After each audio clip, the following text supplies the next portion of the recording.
Really? I want to tell you a story about you, but I don't know where to start. Your birthday, perhaps? That is where you began, isn't it? Or is it? The more I think about it, the more I think we should go back further. To your parents. I mean, really, they're the reason you're here. But what about your grandparents? I mean, really, they're the reason we're here. Or maybe we should start with your great-grandparents. I mean, really, they're the reason we're all here. You see where I'm going with this, right? My point is that your life wouldn't be possible if it weren't for a whole lot of other people who are not only your family, but are people who love you. For the sake of time, though, let's start one generation back with your parents. So here's their story. Let's start with your mom. She grew up on a 72-acre hobby farm where she liked to ride horses. Her first horse was a pony named Misty. One day, while loosely leading it to the barn, Misty tried to make a break for it. Your mom was so afraid of losing her pony that she hung on to the lead as Misty dragged her almost to the end of our gravel driveway. Though Misty did escape, it turned out that she just wanted to be with her friends, the neighbors' horses. Your mom learned a lesson that day. Remember that if you ever try to run away. After high school, she knew that she wanted to help children, so she dedicated herself to a long journey through college and then graduate school. Oh, and she worked as a hotel maid to pay for school. Would you do that? Remember that the next time you're asked to clean your bedroom. Your dad, on the other hand, grew up in Wisconsin with 4 sisters. Alright, could you handle 4 sisters? But he did love football and even won the state championship with his high school team.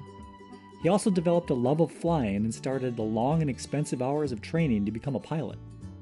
Both of them went on to the same college where your parents would meet and after a few years of dating, get married. After that, life wasn't easy. Your mom wasn't earning a lot with her position at the school.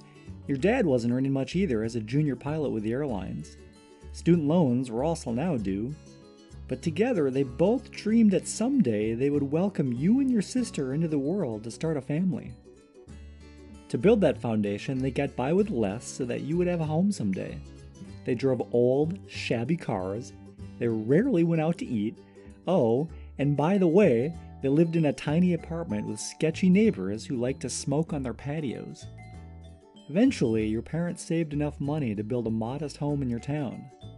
After a few years of sticking to a tight budget, they stretched even a little further to start building the house you now live in. They were house poor, but they were happy. It was an exciting time, too, because you were also on the way. The future looked bright. And then... This just in, you were looking at obviously There's a been very some sort of disturbing live explosion shot at there. That is the World World Trade Trade Center Center in in New York City. City. That a plane One report said, and we can't confirm any of this, that the plane may have hit one of the 2 towers. 9/11 happened. It was a very scary and uncertain time for not only your parents, but the whole country. The airlines ground to a halt. Some passengers were now afraid to fly. Airlines started laying off pilots and your dad's job was in jeopardy. So with your mom pregnant with you, your dad started a small side business to help people with computer issues. Your mom helped by putting his flyers in mailboxes. In other words, they didn't just sit around hoping, they got busy doing.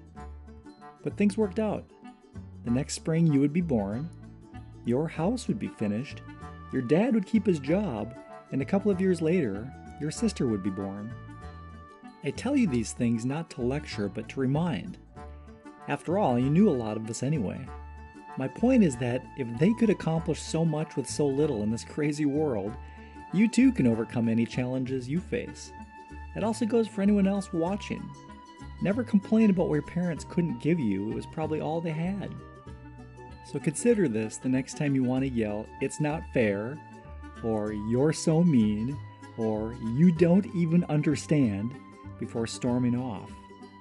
The point is they do understand, more than you can know right now. So I'll leave you with these thoughts. Having somewhere to go is home.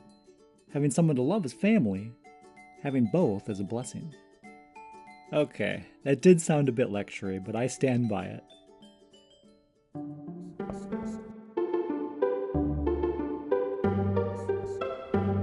Seriously? Subscribe, like, comment, and share if you want to see more.